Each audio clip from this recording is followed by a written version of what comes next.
Hello അസ്സാം വലൈക്കും welcome back to Nisha's time pass. അപ്പോൾ ഇന്നത്തെ പുതിയൊരു വീഡിയോയിലേക്ക് എല്ലാവർക്കും സ്വാഗതം. നിങ്ങളൊക്കെ സുഖമായിട്ട് സന്തോഷമായിട്ട് ഇരിക്കാമെന്ന് വിചാരിക്കുകയാണ്. മാഷാ അല്ലാ, ഇവിടെയും കുഴപ്പമൊന്നുമില്ല. നമ്മൾ സുഖമായിട്ട് റാഹത്തായിട്ടൊക്കെ പോകുന്നുണ്ട് കേട്ടോ, അൽഹംദുലില്ലാ. അപ്പോൾ ഇന്നും നമ്മളെ വീട്ടിൽ പണിക്കാരൊക്കെ ഉള്ള ഒരു ദിവസത്തെ വിശേഷങ്ങളൊക്കെ തന്നെയാണ് കേട്ടോ. നിങ്ങൾക്ക് ചാനൽ നോക്കിയിട്ട് ഏതെങ്കിലും വീഡിയോ ഒക്കെ ഇഷ്ടമാവണമെങ്കിൽ ചാനലൊന്ന് സബ്സ്ക്രൈബ് ചെയ്യുന്നുണ്ട്. അതേപോലെ തന്നെ ഈ വീഡിയോക്ക് ഒന്ന് ലൈക്ക് ചെയ്യാനും മറന്നു പോകരുത് കേട്ടോ. നിങ്ങളെ സപ്പോർട്ടാണ് നമ്മളെ വിജയം. അപ്പോൾ ആ ഒരു സപ്പോർട്ട് നിങ്ങൾ തരാനും വേണ്ടിയിട്ട് മറന്നു പോകരുത് കേട്ടോ.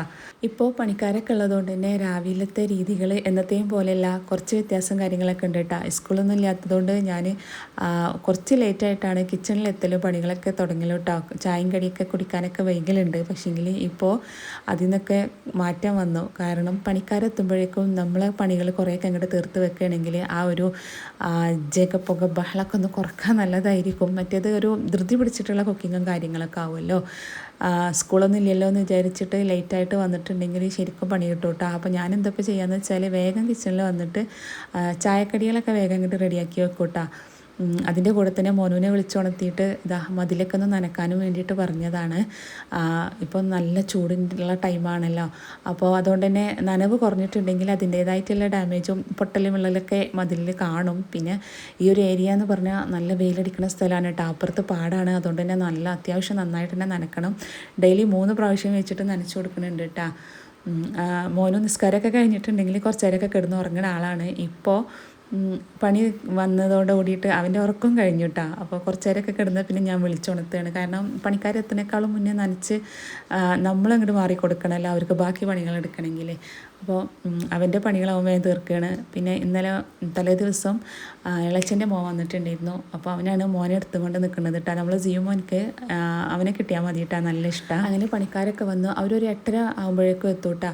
അപ്പോൾ നമ്മൾ ചായ കുടിയും അവർക്ക് കഞ്ഞി കൊടുക്കുന്നതൊന്നും ഞാൻ ഇന്ന് വീഡിയോ എടുത്തിട്ടില്ല. അതൊക്കെ കഴിഞ്ഞിട്ട് ഉച്ച മുതലുള്ള കാര്യങ്ങളാണ് നമ്മൾ വ്ളോഗിൽ കാണുന്നത്. അപ്പോൾ അതാ ഇന്നിപ്പോൾ കറിയായിട്ട് ഉണ്ടാക്കുന്നത് കുമ്പളങ്ങയാണ് കേട്ടോ. കുമ്പളങ്ങ തറവാട്ടിൽ നിന്ന് ഇക്കാൻ്റെ അമ്മ വരുമ്പോൾ കൊണ്ടുവന്നിട്ടുണ്ടായിരുന്നു. അപ്പോൾ അത് കട്ട് ചെയ്തിട്ട് തേങ്ങ കരച്ചിട്ട് ഒരു മോരുകറി പോലെ ഉണ്ടാക്കാമെന്നാണ് വിചാരിക്കുന്നത്. അതിൻ്റെ കൂടെ ചിക്കനോ മീനോ എന്തെങ്കിലുമൊക്കെ ഒന്ന് ഫ്രൈ ചെയ്യാമെന്ന് വിചാരിക്കുന്നു. നല്ല മീനൊക്കെ കിട്ടുകയാണെങ്കിലേ വാങ്ങുള്ളൂ. അല്ലാന്നുണ്ടെങ്കിൽ പിന്നെ ചിക്കൻ തന്നെയാണ് ഫ്രൈ ചെയ്യട്ടോ. കുട്ടികൾക്കും അതാണ് ഇഷ്ടം. പിന്നെ പണിക്കാർ നമ്മളെ വീട്ടിൽ പണിക്കാരായിട്ട് നമ്മൾ കൂട്ടൂല കേട്ടോ. അവരെ നമ്മളൊരു ഗസ്റ്റിനെ പോലെയാണ് കാണുക. അപ്പോൾ അവർക്ക് എന്താ ഇഷ്ടം അതൊക്കെ തന്നെയാണ് ഉണ്ടാക്കി കൊടുക്കുക കേട്ടോ. എന്തെങ്കിലും അങ്ങോട്ട് വെച്ച് വിളമ്പിയിട്ട് നമ്മളങ്ങോട്ട് തടി കഴിച്ചിലാക്കുക അങ്ങനല്ല. അവർക്ക് ഇഷ്ടമുള്ളത് നല്ല സന്തോഷത്തോടു കൂടി ഉണ്ടാക്കി കൊടുക്കുക. അതാണ് ഇവിടുത്തെ സിസ്റ്റർ കേട്ടോ. പലർത്തും കാണലുണ്ട് ഒരു പണിക്കാരല്ലേ അവർക്ക് ഇതൊക്കെ പോലെ അങ്ങനെയൊക്കെ പറയുന്നത് കേട്ടോ. നമ്മളെ വീട്ടിൽ പണി ചെയ്യണവരും അവർ മനുഷ്യന്മാർ തന്നെയല്ലേ. അതേപോലെ തന്നെ നമ്മൾ അവരൊരു വിരുന്നുകാരെ പോലെ സൽക്കരിക്കുകയാണെന്നുണ്ടെങ്കിൽ ആ പണിയിൽ അതിൻ്റെ ഒരു ഇത് കാണാം. അതേപോലെ നമുക്കിതൊരു വലിയ ബാധ്യത ആയിട്ട് ഭയങ്കര ബുദ്ധിമുട്ടായിട്ടൊന്നും തോന്നുകയില്ല കേട്ടോ. അപ്പോൾ ഇതാ വേഗം തന്നെ കുമ്പളങ്ങൊക്കെ കട്ട് ചെയ്തിട്ട് ഇത് അടുപ്പത്ത് വെച്ചിട്ടുണ്ട്. അതവിടെ കിടന്ന് വേവട്ടെ. ആ ഒരു സമയത്ത് ചെറിയൊരു പണിയുണ്ട് കേട്ടോ. മോനുവിനെ വിളിച്ചിട്ട് ഈ ഒരു AC ഒക്കെ ഇത് ക്ലീൻ ചെയ്യാണ്. കുറേ ആയിക്കണത് ചെയ്തിട്ട് കേട്ടോ. ഇപ്പോൾ നല്ല ചൂടായതുകൊണ്ട് ഇയാളെ വർക്കിങ്ങും കുറച്ച് കൂടുതലാണ്. അപ്പോൾ അതിൻ്റേതായിട്ടുള്ള മെയിൻ്റനൻസ് ഒക്കെ നമ്മൾ ചെയ്ത് കൊടുക്കണമല്ലോ. അപ്പോൾ കുറച്ച് പൊടിയൊക്കെ പിടിച്ചിട്ടുണ്ട് കേട്ടോ. അതിടക്കൊന്ന് ക്ലീൻ ചെയ്ത് കൊടുത്തിട്ടില്ല എന്നുണ്ടെങ്കിൽ കറണ്ട് ബില്ലും അത്യാവശ്യം നന്നായിട്ടുണ്ടാവും. അതേപോലെ തന്നെ റൂമിൽ തണുപ്പും കുറവായിരിക്കും കേട്ടോ. അപ്പോൾ വിളിച്ചിട്ട് ഇടയ്ക്കിടയ്ക്ക് പറയുമായിരുന്നു അതൊന്നും എടുത്ത് ക്ലീൻ ചെയ്തുകൊണ്ടിരുന്നിട്ട് സമയം കിട്ടാത്തതുകൊണ്ട് പിന്നെ ആവട്ടെ എന്ന് വിചാരിച്ചതായിരുന്നു. അപ്പോൾ ഇന്ന് വിചാരിച്ചു സമയം കിട്ടിയിട്ട് ഇപ്പോൾ അത് ചെയ്യലുണ്ടാവില്ല. അപ്പോൾ അതിനായിട്ട് സമയം അങ്ങോട്ട് മാറ്റി വെക്കാമെന്ന്. അപ്പോൾ കുമ്പളങ്ങ കഷ്ണമൊക്കെ അവിടെ റെഡി ആകുമ്പോഴേക്കും ഞാനും മോനും കൂടെ വന്നിട്ട് ഇതൊക്കെ ചെയ്യണം. മോനും അവിടെ കയറിയിട്ട് അതൊക്കെ ഒന്നുകൊണ്ട് തുടച്ചെടുക്കുകയാണ്. അപ്പോഴേക്കും ഞാനിതാ ഇതൊക്കെ ഒന്ന് ക്ലീനാക്കി കൊടുക്കുകയാണ് കേട്ടോ. ഇതിൽ അത്ര പൊടിയൊന്നും ഇല്ല. എന്നാലും ഉള്ളത് ഇങ്ങോട്ട് നല്ല പോലെ തന്നെ ടാപ്പ് വാട്ടറിൽ നല്ല പോലെ ഒഴിച്ചിട്ട് ഇങ്ങനെ കഴുകിയെടുക്കുന്നുണ്ട് കേട്ടോ. തുടച്ചെടുത്താൽ അത്രക്കൊരു വൃത്തി തോന്നൂലല്ലോ. എനിക്ക് എന്ത് സാധനം ഇതേപോലെ ഇങ്ങനെ വെള്ളം ഒഴിച്ച് കഴുകുമ്പോഴാണ് ഒരു റാഹത്തായിട്ട് തോന്നുള്ളൂ. നമ്മൾ തുണി വെച്ചിട്ട് തുടച്ചെടുത്താലും പിന്നെ അതിൽ പൊടി ഉണ്ടാവും, എന്തായാലും ഉണ്ടാവും. അപ്പോൾ ഇങ്ങനെ കഴുകുമ്പോഴാണ് ശരിക്കും നല്ല പോലെ വൃത്തിയാവണ പോലെ തോന്നുക കേട്ടോ. AC ഇടയ്ക്ക് ഇങ്ങനെ ക്ലീൻ ചെയ്യുന്നത് എന്തുകൊണ്ടും നല്ലത് തന്നെയാണ് കേട്ടോ. കറണ്ട് ബില്ല് കുറക്കാനായാലും നമുക്ക് തണുപ്പ് നല്ലപോലെ കിട്ടാനും ഒക്കെ ഇത് ഇടയ്ക്കെടുത്തിട്ട് ഇങ്ങനെ ക്ലീൻ ചെയ്ത് കൊടുക്കുന്നത് നല്ലതാണ്. ആദ്യമൊന്നും ഞാനിതങ്ങനെ ശ്രദ്ധിക്കൊന്നുമില്ല. നാട്ടിൽ വരുന്ന സമയത്ത് ഇക്കയാണ് ഇതൊക്കെ ക്ലീൻ ചെയ്യുന്നത് കേട്ടോ. ഇപ്പോൾ പിന്നെ ചൂട് അത്രയ്ക്കും കൂടുതലായതുകൊണ്ട് ചില പണികളൊക്കെ നമ്മൾ തന്നെ ചെയ്യുകയാണ് നല്ലത്. ഗൾഫിൽ പോയ ആൾ വരാനും വേണ്ടി കാത്തുന്നത് ശരിയാവില്ലല്ലോ. അപ്പോൾ നമ്മൾ AC ക്ലീനിങ്ങും കാര്യങ്ങളൊക്കെ കഴിഞ്ഞപ്പോഴേക്കും കുമ്പളങ്ങൊക്കെ അവിടെ റെഡി ആയിട്ടുണ്ടെങ്കിൽ അതിലേക്കുള്ള തേങ്ങ അരച്ചെടുക്കണം. ഇതാ മിക്സിയിലിട്ട് കൊടുത്തിട്ടുണ്ട് കേട്ടോ. അതേപോലെ തന്നെ ചിക്കനും ഞാനവിടെ മസാലയൊക്കെ പുരട്ടി വെച്ചിട്ടുണ്ട്. ഇനി ഇതാ ഈ കുമ്പളങ്ങക്ക് തേങ്ങ ഒഴിച്ചു കൊടുക്കുന്നുണ്ട് കേട്ടോ. തേങ്ങയിൽ ചെറിയ ജീരകം, അതേപോലെ തന്നെ ചെറിയ ഉള്ളി, മഞ്ഞൾപ്പൊടി ഒക്കെ ചേർത്തുങ്ങാണ്ട് അരച്ചതാണ് കേട്ടോ. അതേപോലെ കൂടെ കുറച്ച് തൈരും കൂടി ചേർത്ത് കൊടുത്തിട്ടുണ്ട്. പുളി ഒഴിക്കണില്ല, അതിന് പകരമായിട്ട് തൈര് ഒഴിച്ചിട്ടാണ് തേങ്ങ അരച്ചെടുത്തിട്ടുണ്ടായിരുന്നത്. അത്യാവശ്യം പുളിയുള്ള തൈരായിരുന്നു കേട്ടോ. ഇനിയിപ്പോൾ വേറെ പുളി വെള്ളമൊന്നും ഒഴിച്ചു കൊടുക്കേണ്ട ആവശ്യമൊന്നുമില്ല. അങ്ങനെ നമ്മളെ കറി അവിടെ സെറ്റായിക്കണ്. ഇനി ഇതാ അതൊന്ന് വറവിട്ടെടുക്കണം. വിറകടുപ്പത്തായതുകൊണ്ട് തന്നെ അത്യാവശ്യം നല്ല കനലൊക്കെ ഉണ്ട് കേട്ടോ. അതുകൊണ്ട് പെട്ടെന്ന് പണികളും കഴിയുന്നുണ്ട്. ഒന്ന് കഴിയുമ്പോഴേക്കും അടുത്തത് റെഡിയാക്കിക്കണം. അല്ലാന്നുണ്ടെങ്കിൽ തീ അങ്ങനെ ആയിപ്പോവും. നമുക്ക് ഗ്യാസിലൊക്കെ ആകുമ്പോൾ അത് ആവശ്യമില്ലെങ്കിൽ ഓഫ് ചെയ്യാമല്ലോ. ഇതിപ്പോൾ അങ്ങനെയല്ല, വേഗം ചെയ്ത് കൊടുക്കണം. അങ്ങനെ ഇതാ കറി കടുകൊക്കെ പൊട്ടിച്ച് കുറച്ച് കറിവേപ്പിലൊക്കെ ഇട്ടിട്ട് വറവിട്ട് കൊടുക്കുകയാണ്. കറിവേപ്പില ഇടുമ്പോഴാണ് ഈ മോരുകറി എന്ന് പറഞ്ഞാൽ നല്ലൊരു ടേസ്റ്റിലേക്കൊക്കെ വരിക അല്ലേ. അപ്പോൾ കറി സെറ്റായിട്ടാണ്. അപ്പോൾ ഞാൻ നേരത്തെ പറഞ്ഞ പോലെ പണിക്കാരാണെങ്കിലും അവരെ നമ്മൾ ഗസ്റ്റായിട്ട് നമ്മളെ വീട്ടിലെ ആൾക്കാരെ പോലെ തന്നെ കരുതിയിട്ട് ഉണ്ടാക്കി കൊടുക്കുമ്പോൾ നമുക്കിതൊന്നും വലിയ പ്രശ്നമായിട്ടൊന്നും തോന്നൂല കേട്ടോ. അപ്പോൾ പണിക്കാരെ ഇഷ്ടങ്ങളും ഇഷ്ടക്കേടുകളും എങ്ങനെ അറിയാമെന്ന് വെച്ചിട്ടുണ്ടെങ്കിൽ ഇവിടെ വന്നിട്ടുള്ള പണിക്കാർ നമ്മളെ നാട്ടുകാർ തന്നെയാണ്. നമ്മൾ വീട് പണിക്കൊക്കെ വന്നിട്ടുള്ളവരായിരുന്നു. അതുകൊണ്ട് തന്നെ അന്ന് മുതൽ പരിചയമുള്ളതുകൊണ്ട് അവരെന്തൊക്കെ കഴിക്കില്ല എന്നുള്ളത് എന്നെക്കാളും കൂടുതൽ ഇക്കാൻ്റെ ഉമ്മക്കറിയാം. അപ്പോൾ അതിനനുസരിച്ചൊക്കെയാണ് നമ്മൾ ഓരോന്നും ഉണ്ടാക്കുന്നത് കേട്ടോ. നമ്മൾ ഉണ്ടാക്കുന്ന ഫുഡ് ഉണ്ടല്ലോ, അത് ചെറിയ റെസിപ്പി ആയാലും ഭയങ്കര ബുദ്ധിമുട്ടുള്ളതായാലും ശരി, അത് ഉണ്ടാക്കിയിട്ട് നമ്മളവരെ മുന്നിൽ വെച്ച് കൊടുക്കുമ്പോൾ ആ കഴിക്കുന്ന ആളതങ്ങനെ വല്ലാതെ ഇഷ്ടപ്പെടുന്നില്ല, കഴിക്കാതൊക്കെ എണീറ്റ് പോകാമെന്നുണ്ടെങ്കിൽ നമുക്കൊരു സങ്കടമാണല്ലോ. എന്തായിരിക്കും അവരിത് കഴിക്കാഞ്ഞത്, ഞാൻ ഇത്രയും കഷ്ടപ്പെട്ടുണ്ടാക്കിയതല്ലേ, അങ്ങനെയൊക്കെ തോന്നൂല്ലേ. അതുകൊണ്ട് തന്നെ അവരെ ഇഷ്ടം അറിഞ്ഞിട്ടാണ് ഉണ്ടാക്കി കൊടുക്കണമെന്നുണ്ടെങ്കിൽ നമുക്ക് അങ്ങനത്തെ ടെൻഷൻ്റെ ആവശ്യമൊന്നുമില്ല. അപ്പോൾ ഞാനെപ്പോഴും കുട്ടികൾക്കായാലും വലിയവർക്കായാലും അവരിഷ്ടപ്പെടുന്ന രീതിയിൽ ഭക്ഷണം ഉണ്ടാക്കി കൊടുക്കാൻ ഇഷ്ടപ്പെടുന്ന ഒരാളാണ് കേട്ടോ. അപ്പോൾ അതാ നമ്മളെ കടുകൊക്കെ കറിയിൽ വറുത്തിട്ടതിന് ശേഷം അതേ സെയിം ചട്ടിയിൽ തന്നെ ഉപ്പേരിയും റെഡിയാക്കി എടുക്കുകയാണ്. ചീര ഉപ്പേരിയാണ് കേട്ടോ. ഇതും ഇക്കാൻ്റെ ഉമ്മ തറവാട്ടിൽ നിന്ന് കൊണ്ടുവന്നതാണ്. പച്ചയും ചുവപ്പും കൂടെ മിക്സ് ആയിട്ടുള്ള ഇലകളാണ് കേട്ടോ. അപ്പോൾ അതിൻ്റെ ഇടയിൽ ഇവർക്ക് എന്താ പണിയെന്ന് വന്ന് നോക്കിയതാണ്. മോന് ഉറക്കം എണീറ്റ് വന്നിട്ടുണ്ടായിരുന്നു. അപ്പോൾ അവനൊന്ന് ഫീഡ് ചെയ്തിട്ട് ഇതറിയാം മോളെ ഏൽപ്പിച്ചതാട്ടോ, കുറച്ച് നേരം ഒന്ന് നോക്കുമെന്ന് പറഞ്ഞിങ്ങണ്ട്. അപ്പോൾ നമ്മൾ ഈ കട്ടത്തൈരുണ്ടല്ലോ, ഇത് അവൾ കൊടുക്കുകയാണ് കേട്ടോ. മോൻ നന്നായിട്ട് കഴിക്കൂട്ടോ. ഇത് നമ്മൾ ഈ മിഠായും അതും ഇതൊക്കെ കൊടുക്കണേക്കാളും നല്ലതാണ് ഇങ്ങനത്തെ ഐറ്റംസുകൾ മക്കൾക്ക് വാങ്ങിച്ചു കൊടുക്കുന്നത് കേട്ടോ. ഇതാവുമ്പോൾ ഇപ്പോഴത്തെ ഒരു ക്ലൈമറ്റ് എന്ന് പറഞ്ഞാൽ അത്രയ്ക്കും ചൂടുള്ളൊരു കാലാവസ്ഥയല്ലേ. അപ്പോൾ നമ്മളെ ബോഡി ഒന്ന് തണുപ്പിക്കാൻ ഇത്രത്തോളം നല്ല സംഭവം വേറെ ഇല്ല എന്ന് തന്നെ പറയാം. മക്കൾക്കായാലും നമുക്കായാലൊക്കെ നല്ലതാണ് കേട്ടോ.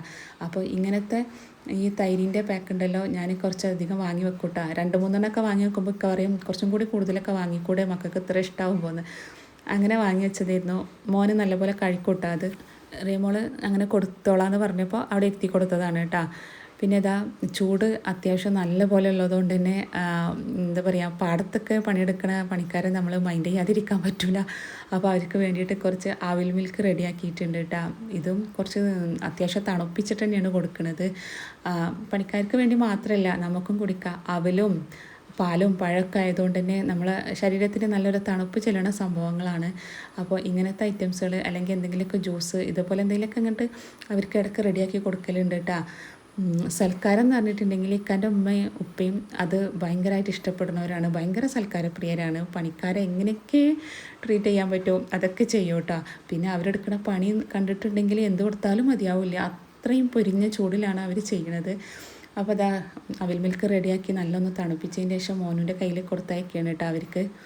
അത് അപ്പോഴേക്കും നമ്മളെ ഉപ്പേരിയൊക്കെ ഇവിടെ സെറ്റായിക്കണ്. ഇലയല്ലേ, പെട്ടെന്ന് തന്നെ ആയി കിട്ടുമല്ലോ. അപ്പോൾ ഏകദേശം കുക്കിങ്ങൊക്കെ കംപ്ലീറ്റ് ആയിട്ട് വരുന്നുണ്ട്. ഇനിയിപ്പോൾ ഇതിലേക്ക് കുറച്ച് തേങ്ങ ചിരവിട്ട് ഇട്ട് കൊടുത്തിട്ടുണ്ടെങ്കിൽ ഇതിൻ്റെ പണി കഴിഞ്ഞു. ഇങ്ങനെ തോരനൊക്കെ ഉണ്ടാക്കുമ്പോൾ ഉണ്ടല്ലോ, ഞാനെപ്പോഴും ചമ്മന്തി ആക്കിയിട്ട് തേങ്ങ ചിരവിയിട്ട് ചെറിയ ഉള്ളിയും മുളകൊക്കെ ചേർത്തിട്ട് ചമ്മന്തി ആക്കിയിട്ടാണ് ഇട്ട് കൊടുക്കുക കേട്ടോ. ഇന്ന് കുറച്ച് ലേറ്റായിപ്പോയി, ചമ്മന്തി ഉണ്ടാക്കാനുള്ള ടൈമൊന്നും ഉണ്ടായിരുന്നില്ല കേട്ടോ. അപ്പോൾ അതുകൊണ്ട് തന്നെ തേങ്ങ ഞാൻ അങ്ങനെ ഇട്ട് കൊടുത്തതാണ്. പക്ഷേങ്കിൽ ഇങ്ങനെ ഇട്ടിട്ടും നല്ല ടേസ്റ്റ് ഉണ്ട് കേട്ടോ. അപ്പോൾ അതാ നമ്മൾ ഉപ്പേരിയൊക്കെ റെഡി ആയിക്കണം കേട്ടോ. അപ്പോൾ അതിങ്ങോട്ട് കോരിയിട്ട് സെയിം ചട്ടിയിൽ തന്നെയാണ് നമ്മളെ ചിക്കൻ പൊരിക്കലും നടക്കുന്നത് കേട്ടോ. ടിഷ്യൂ വെച്ചിട്ട് ചട്ടി ഒന്നും ഇങ്ങോട്ട് ക്ലീൻ ചെയ്തിട്ട് അതിൽ വെളിച്ചെണ്ണ ഒഴിച്ചെങ്ങാണ്ട് അങ്ങനെ ഉണ്ടാക്കിയെടുത്തതാണ്. വിറകടുപ്പിൽ നല്ലപോലെ പാചകം ചെയ്യാൻ പറ്റുന്ന ചട്ടി എന്ന് പറഞ്ഞാൽ ഇരുമ്പിൻ്റെ ചട്ടിയാണല്ലോ. അപ്പോൾ അതിൽ തന്നെയാണ് ഇന്നത്തെ എല്ലാ കുക്കിങ്ങും ചെയ്തിട്ടുള്ളത് കേട്ടോ. അങ്ങനെ പണിക്കാരെ ചോറുന്നലൊക്കെ കഴിഞ്ഞു, നമ്മളതും കഴിഞ്ഞു കേട്ടോ. പണിക്കാർ വൈകുന്നേരത്തെ ചായ കുടിയൊക്കെ കഴിഞ്ഞിട്ട് ഒരു 5 മണി 5:15 ആകുമ്പോഴേ തിരിച്ചു പോവുള്ളൂ കേട്ടോ. ഫുൾ ടൈം അവരിവിടെ ഉണ്ടാവും. ചില പണിക്കാർ അങ്ങനെയല്ലല്ലോ, ഒരു 3 മണിയൊക്കെ ആകുമ്പോഴേക്കും തിരിച്ചു പോവുമല്ലോ. ഇവരങ്ങനെയല്ല കേട്ടോ, വൈകുന്നേരം വരെ നിൽക്കും കേട്ടോ.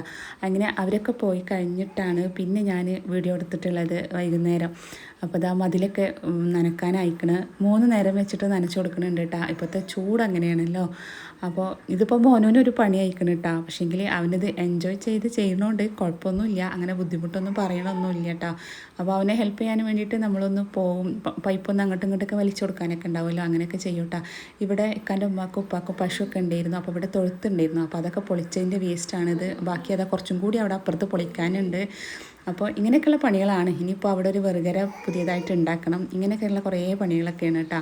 ഇപ്പം ഈ കുറേ സമയം പശുക്കളൊക്കെ വളർത്തിയിരുന്നു കേട്ടോ. നല്ല രസമായിരുന്നു അന്നൊക്കെ. പാലും തൈരും മോരും ഒക്കെ ആയിട്ട് വേണ്ട പോലെ ഉണ്ടായിരുന്നു. ഇപ്പോൾ അവർക്കൊക്കെ വയ്യ, അപ്പോൾ അതുകൊണ്ട് അതൊക്കെ ഒഴിവാക്കിയിരിക്കണം. അപ്പോൾ തൊഴുത്ത് ഇനിയിപ്പോൾ വെറുതെ നിർത്തണ്ടല്ലോ എന്ന് വിചാരിച്ചിട്ട് അതൊക്കെ പൊളിച്ചളഞ്ഞിരിക്കണം കേട്ടോ. അപ്പോൾ ഇതാ രാത്രിയായി. ഇന്ന് ചോറ് ഞാൻ വെച്ചത് കുറച്ച് കുറവായിരുന്നു, അതുകൊണ്ട് തന്നെ രാത്രിക്കൊക്കെ ഉണ്ടായിരുന്നില്ല കേട്ടോ. അപ്പോൾ പാക്കറ്റ് ചപ്പാത്തി ഇല്ലേ, അത് വാങ്ങിയിട്ട് ചുട്ടെടുക്കാമെന്ന് വിചാരിച്ചു. ഇനിയിപ്പോൾ രാത്രിയിൽ ഒരു ഫുഡ് ഉണ്ടാക്കുക എന്ന് പറഞ്ഞാൽ അത്രയ്ക്കും മടിയായി. കാരണം ഫുൾ ടൈം നമ്മൾ കുക്കിംഗ് തന്നെ ആയിട്ടുണ്ടെങ്കിൽ ഭയങ്കര ബോറിംഗ് അല്ലേ. അപ്പോൾ വിചാരിച്ചു ഇതാണ് എളുപ്പം എന്നിട്ടാ. അല്ലെങ്കിൽ പിന്നെ ദോശ എന്തെങ്കിലും, അപ്പോഴും വേണം അതൊക്കെ ഒന്ന് കലക്കി ഉണ്ടാക്കുക. അപ്പോൾ അതിനേക്കാളും ഈസി ആയിട്ട് ഇതാണ് തോന്നിയത്. അപ്പോൾ മോനെ കടയിലേക്ക് പറഞ്ഞയച്ചിട്ട് പാക്കറ്റ് വാങ്ങിച്ചതായിരുന്നു. പിന്നെ ഉച്ചക്കത്തെ ചിക്കനൊക്കെ ഉണ്ട്, അപ്പോൾ അതൊക്കെ ഇങ്ങോട്ട് വെച്ചിട്ട് അഡ്ജസ്റ്റ് ചെയ്യാമെന്ന് വിചാരിച്ചു. അപ്പോൾ ഇത്രയൊക്കെയുള്ളൂ നമ്മളെ ഇന്നത്തെ വീഡിയോയിലെ വിശേഷങ്ങളും കാര്യങ്ങളൊക്കെ കേട്ടോ. നിങ്ങൾക്ക് ഇഷ്ടമായിട്ടുണ്ടാവുമെന്ന് വിചാരിക്കണോ? ഇഷ്ടമായിക്കണമെങ്കിൽ ചാനൽ സബ്സ്ക്രൈബ് ചെയ്യാനും ഈ വീഡിയോ ഒന്ന് ലൈക്ക് ചെയ്യാനും മറക്കരുത്. ഇൻഷാ അല്ലാഹ് പുതിയ വീഡിയോയിൽ പുതിയ വിശേഷങ്ങളൊക്കെ ആയിട്ട് കാണാം കേട്ടോ. അപ്പോൾ അസ്സലാമു അലൈക്കും. Thank you.